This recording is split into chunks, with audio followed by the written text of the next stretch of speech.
I want to ask this question because it's not far-fetched to say, is Boots Ennis more athletically gifted than Roy Jones Jr.?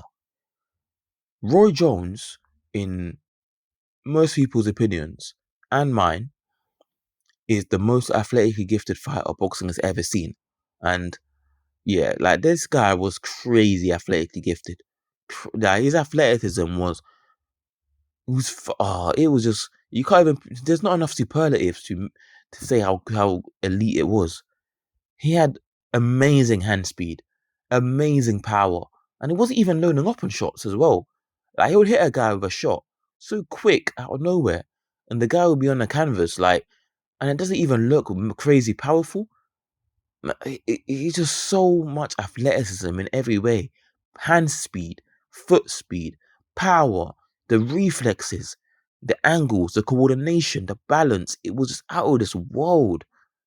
And he wasn't the most skilled fighter, but his athleticism just was more than enough to make up for his lack of superior skills. That's how he beat guys that had superior skills than him, like James Toney, like Mike McCallum, and Bernard Hopkins, etc. So Roy Jones is the most athletic gifted fighter in the world. I mean, of all time. But Boots Ennis, is he close to the level of athleticism that Roy Jones had?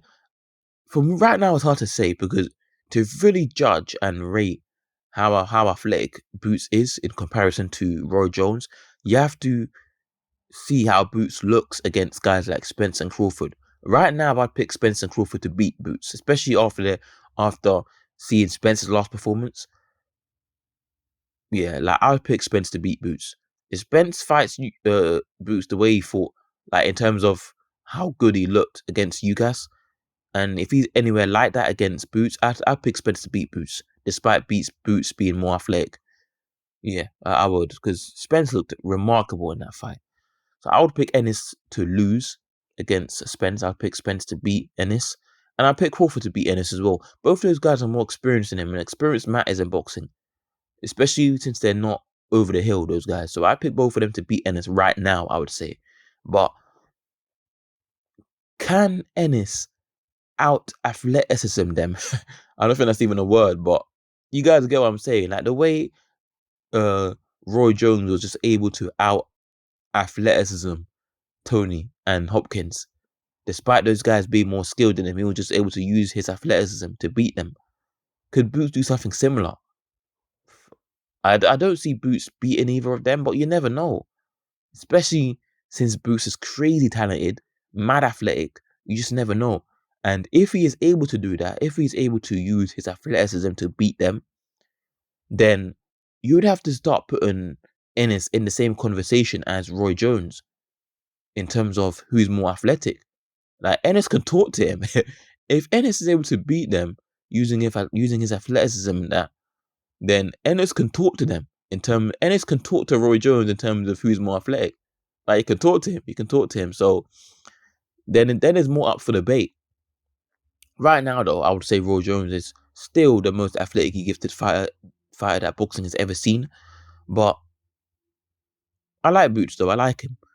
I don't see him beating Spence and Crawford right now. I think those guys are too polished, too experienced, too much skill, I think, right now and it's not saying it's not a close fight if he fights them, but I pick Spence and Crawford to beat him. But Boots, he's still young, he's still learning, and he's looking mad talented right now, 24 years old. I think he's gonna fight Costio Clayton, a top 20 welterweight from what I believe. And I want to see him against even tougher tests after that. But we'll see what he's made of in the next few years, Boots. But like I said, I do see Boots becoming a champion in welterweight, probably after Spence and Crawford leave the division, because I think those two guys, Spence and Crawford, they haven't got long in the division, so I do see them leaving, and when they do leave, I see Boots becoming champ. But yeah, that's it for this video. So yeah, in a bit, leave your comments in the comment section below, guys, on what you think about everything I said in the video. But yeah, that's it for this video, guys.